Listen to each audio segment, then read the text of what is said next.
Naging batang ina rin ako. Sa edad na 16 ay nagkaroon ako ng anak. Hanggang sa sunod-sunod akong nabuntis, kaya nagkaroon ako ng maraming anak. Sa edad na 34, mayroon na akong 7 anak ngayon. Alam nyo guys, hindi biro ang buhay ko. Lahat ng hirap, dinaanan ko na. Mga masasakit na salita. Pero alam nyo guys, hindi ko pinagsisisihan ang mga anak ko. Kasi nandyan na sila eh. Kaya payo ko sa mga kabataan ngayon na huwag maagang mag-asawa.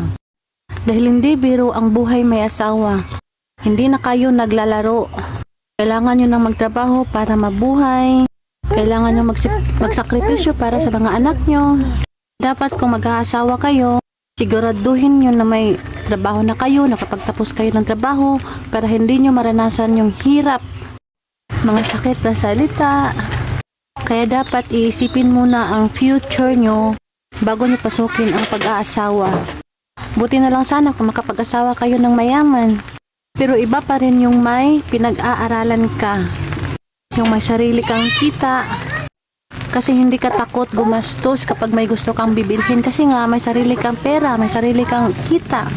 Hindi mo na kailangan umasa pa sa asawa mo o sa mga magulang mo.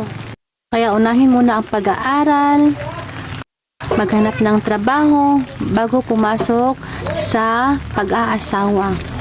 Okay?